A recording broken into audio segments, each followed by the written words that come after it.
The rain fell in relentless sheets, turning the muddy ground into a slippery trap. Gunfire echoed in the distance, sharp and disorienting, mingling with the low rumble of thunder. Heavy boots splashed through the puddles, and somewhere in the chaos, a gate slammed with a deafening clang. A scream cut through the night, raw and terrified, followed by the crackle of panicked voices over malfunctioning radios. In the shadows, a figure moved with eerie silence, almost blending into the darkness, watching the chaos unfold. No one knew who it was or what they intended, but the air was thick with fear and anticipation. And then, in the blink of an eye, something impossible happened, an event so shocking that it would leave those who witnessed it speechless. The prisoners would never speak of it, and yet it would change everything, leaving a mystery that would linger for decades. It was late 1944, and the war had reached a critical, desperate stage. Allied forces were pushing in from every front, and the Nazi regime was growing increasingly ruthless. Deep in a secluded camp in Germany, dozens of captured women soldiers were held under harsh conditions. Young, brave, and trained for combat, they had already survived the front lines, only to find themselves trapped in a place where speaking out could mean certain death. The stakes were enormous. Lives, secrets, and potentially crucial intelligence hung in the balance. Every movement, every whispered word could be fatal. Maps of the surrounding regions, overlaid with troop movements, reveal how isolated and vulnerable this camp truly was. Yet, the women had to survive, not just for themselves, but for the knowledge of what had happened, knowledge that the world might never see. But no one outside the camp realized the true danger was yet to arrive, a threat that would push the prisoners to the edge of endurance and force them into silence that would last a lifetime. The night had barely settled when a sudden alarm shattered the fragile rhythm of the camp. The sharp blare of sirens cut through the rain and distant thunder, sending shivers through every prisoner. Doors rattled violently as guards shouted conflicting orders, their voices echoing off the concrete walls. In the dim glow of lanterns, a single envelope appeared, shoved under the barracks door. Its paper was damp, but the ink was unmistakable, a coded order explicitly naming certain prisoners, identifying them as high-priority targets. Confusion rippled through the guards first, then the prisoners, who barely had time to react before footsteps approached, rapid and deliberate. The tension was suffocating. The women pressed themselves against the cold walls, listening to the rhythm of boots, their hearts hammering in sync. No one could understand the origin of the message, nor why it singled out one young soldier whose courage had already carried her through front-line battles. Every second felt like a lifetime, and the weight of uncertainty pressed down on them. Outside, the storm intensified, rain pelting against roofs and windows, as if nature itself recognized the magnitude of what was unfolding. In those critical moments, the impossible became inevitable. The next 90 seconds would determine whether anyone survived the night and whether the terrifying truth would remain hidden forever. And yet, no one would ever speak of what truly occurred, at least, not for decades. The camp had descended into a fevered nightmare. Rain hammered the corrugated roofs, turning the mud beneath the prisoners' boots into a slick, treacherous mire. The stench of wet earth and unwashed bodies mixed with the sharp metallic tang of blood from earlier skirmishes, a smell that seemed to cling to every breath. Inside the barracks, the women pressed together, hearts hammering, ears straining for the smallest clue to what was coming next. Outside, the shouts of guards mingled with the crack of rifles and the distant roar of artillery, creating a dissonant symphony of fear and chaos. Radios, meant to convey commands and maintain order, sputtered and hissed with interference, each garbled word raising panic instead of clarity. Every attempt to communicate with the officers outside only produced confusion. Move them, no, hold them, reinforce the northern perimeter. Repeated again and again, each contradictory command pushing everyone closer to the brink. In the corridors, young women clutched one another, whispering in terrified tones. "We can't stay here. We'll be killed if they find us awake," one murmured, her voice trembling as she pressed herself against a wall slick with rainwater dripping from a leak in the ceiling. Another, barely older than a teenager, held her hands over her ears to block out the intermittent gunfire and shouted orders, yet every thump of a boot against the wet floor made her flinch.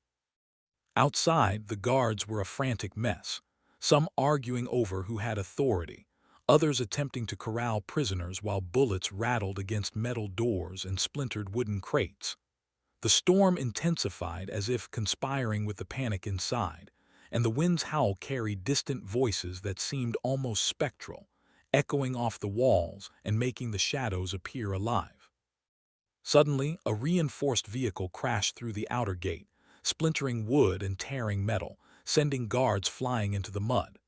Explosions in the distance shook the earth, and the women could hear the panicked scramble of men trying to respond, shouting coordinates, firing wildly and calling for reinforcements that might never arrive.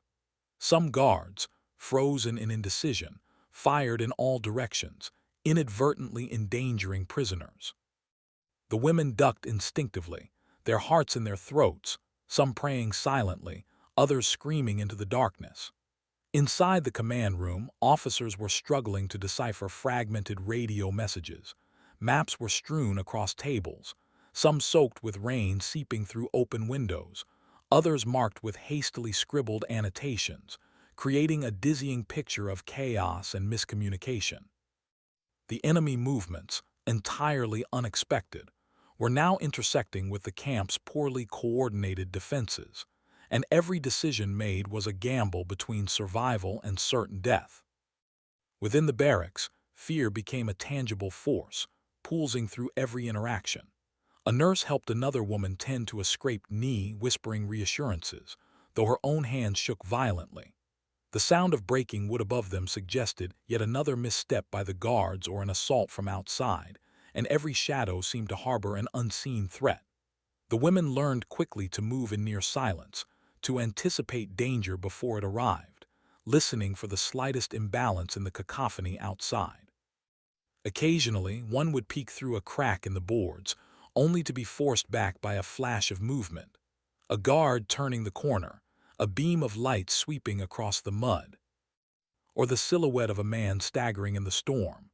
Each glimpse, each shadow, sent hearts racing and minds spinning, imagining threats far worse than those visible.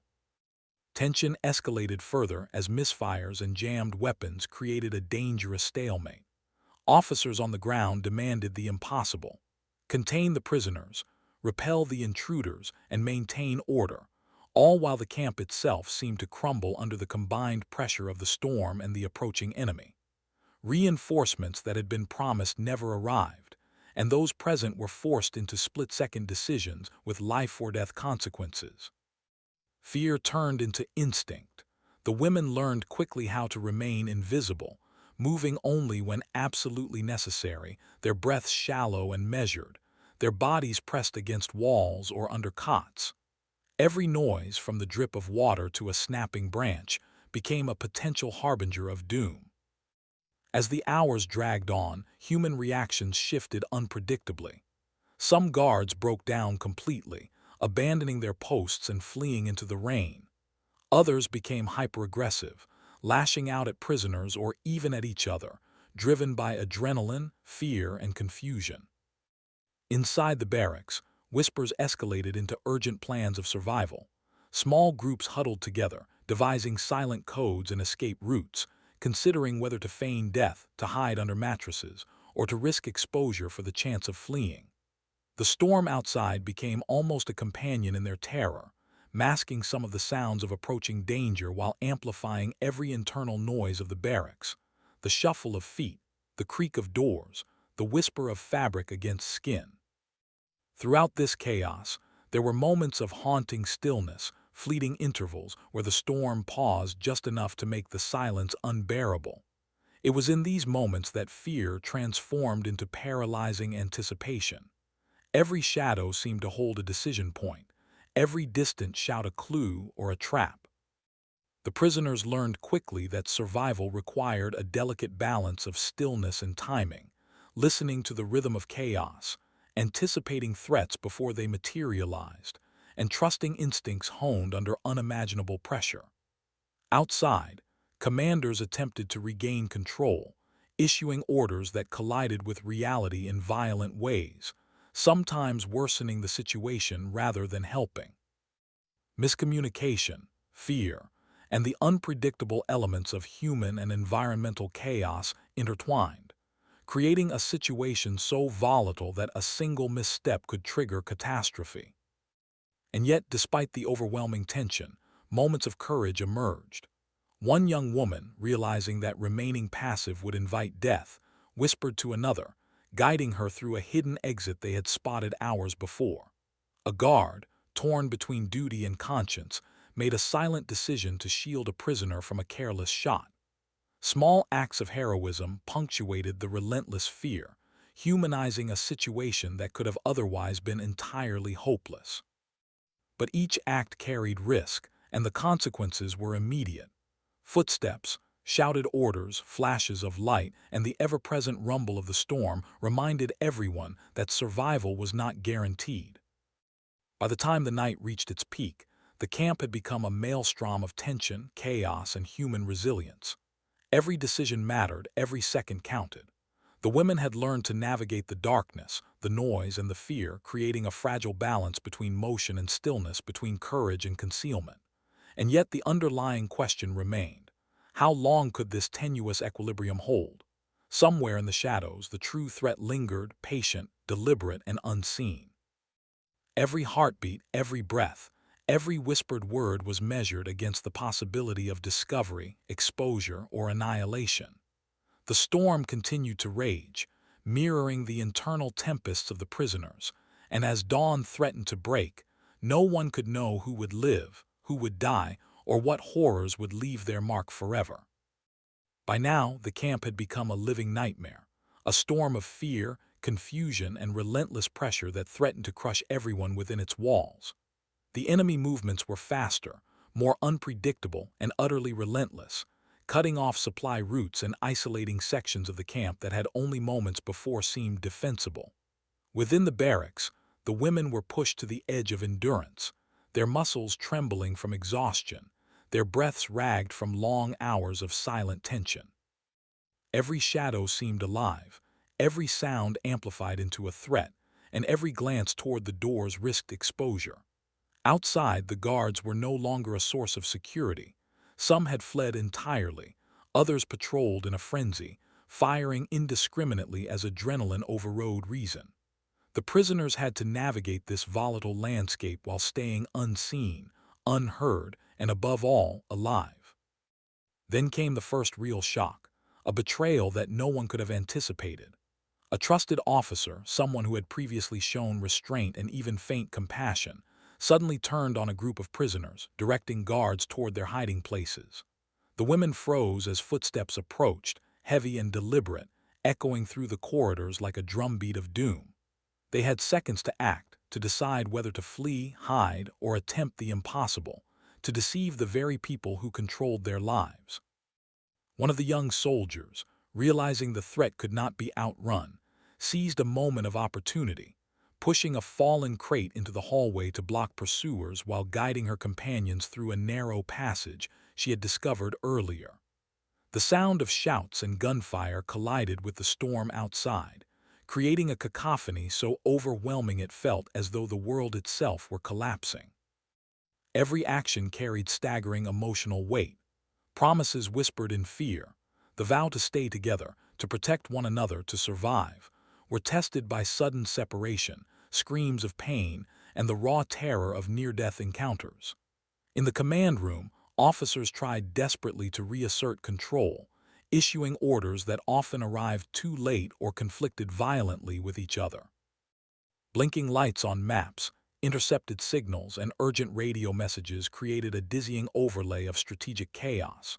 The women, meanwhile, moved through hidden corridors, through shadows and debris, their senses hyper-aware, listening for the slightest clue that the enemy was near. Even the rain seemed to conspire with them, masking footsteps, softening the sounds of movement, and turning the ground into a treacherous ally or an unforgiving trap. Heroism emerged in small, urgent bursts. One woman, despite the terror clawing at her throat, stayed behind to redirect pursuers, allowing another group to escape down a previously untraveled passage. Another risked exposure to retrieve a bundle of coded messages from a damp corner, knowing that their discovery could provide crucial intelligence but also doom her life. Each choice was an act of calculated courage, balanced precariously between instinct and desperation. The human cost was immediate and tangible: bloodied hands, scraped knees, torn clothing, and shattered nerves, all reminders that every second could be the difference between life and death. The emotional stakes escalated further as the night wore on. Messages, long awaited and desperately needed, arrived too late to prevent losses. Promises made in whispered hope were broken by circumstances beyond anyone's control. One young prisoner, separated from her companions, faced an impossible decision: surrender and risk interrogation, or take a perilous path through open terrain under a storm-lashed sky. Every heartbeat amplified her fear, every step tested her resolve, and every breath was measured against the invisible countdown of survival. The officers, now aware that their control was slipping, attempted to improvise, issuing desperate orders that collided with reality, creating situations more dangerous than the threats they sought to repel. And then, in the midst of this chaos, something unexplainable occurred. A moment so sudden, so precise, that it seemed almost orchestrated by fate itself. The chaos, the violence, the relentless threat of discovery, all of it paused, if only for a heartbeat. In that instant, the prisoners found a fleeting corridor of opportunity, a narrow window where movement was possible without detection. Some escaped through it, some hesitated, paralyzed by fear or indecision, and some were forced to improvise in ways that would later become legend among the survivors. The storm outside mirrored the tension within, wind whipping through broken gates, lightning illuminating the maze of shadows, thunder punctuating the suspense. It was a moment that no historian could fully explain, a conjunction of fear, skill, and sheer luck, where life hung by the thinnest of threads. By the end of this relentless sequence, the camp had been irrevocably changed. The women who survived bore the marks of fear and courage in equal measure. The ground was scarred, debris scattered like evidence of the unseen battle that had raged within walls that few outside could ever penetrate. The air was thick with exhaustion, relief, and a lingering sense of disbelief. Every whisper, every glance, every heartbeat had mattered. The impossible choices, the near-death encounters, and the split-second acts of heroism had transformed a desperate situation into a fragile survival. And yet, the true story, the horror, the courage, and the terrifying uncertainty, would remain untold, hidden beneath the surface, documented only in secret diaries, letters, and memories that could not be safely spoken aloud. And then, in a moment that would define the night and confound every historical record, the camp fell silent. Not a single voice would recount what truly occurred in those hours, leaving only fragments of testimony, coded messages, and the shadow of events that could never be fully revealed. The prisoners had survived, but at a cost impossible to measure. Friendships tested, lives irrevocably altered, and the weight of a secret that would haunt them for decades. The night ended not with triumph, but with the oppressive realization that survival had only deepened the mystery, and that some truths were too dangerous to ever speak aloud. When the storm finally abated, and the first pale light of dawn crept over the horizon, the camp lay in a fragile, trembling silence. The mud-soaked ground bore the scars of chaos: broken gates, splintered wood, overturned crates, and the faint, lingering smell of smoke and sweat. The women who had survived moved cautiously, their bodies aching from long hours of tension and adrenaline, their minds haunted by every echo, every shadow of the night before. Some embraced briefly, whispering reassurances they barely believed themselves, while others simply sank to the ground, too exhausted even to cry. Outside, the few remaining guards avoided eye contact, their faces pale, voices hoarse, as though the horrors of the night had left a mark they could neither erase nor explain. Records of the incident were incomplete at best. Officers who had witnessed parts of the chaos offered conflicting accounts, some omitting events entirely, others distorting the truth to protect themselves or their superiors. Families searching for the women received only fragments of information: a name, a transfer order, a brief mention that a prisoner had been released, but never any detail of what had occurred inside the camp. Over the years, historians would struggle with the inconsistencies, unable to reconcile official documents with the sparse eyewitness testimonies. And yet, in hidden corners of the camp, under floorboards, in false linings of suitcases, and tucked within notebooks, fragments of the truth endured. Diaries recovered decades later told of the fear, the courage, the betrayals, and the impossible choices made under relentless pressure. Letters written to loved ones, often hidden or never sent, revealed the emotional toll, the terror, and the sense of being part of a story no one could safely recount. Some of the women refused to speak of what had happened at all, even long after the war ended. Their silence was both a shield and a scar, a necessary barrier against memories that might bring retribution, shame, or trauma. Others attempted to share fragments, cautiously, in whispered conversations with family or fellow survivors, only to find that even these small disclosures invited disbelief or judgment. The narrative of their bravery and suffering became shrouded in mystery, layered with gaps that would challenge anyone attempting to reconstruct the truth. The real horrors, they understood, were not meant to be known widely, perhaps for survival, perhaps because the human mind itself could not fully process what had transpired. Yet the story never fully disappeared.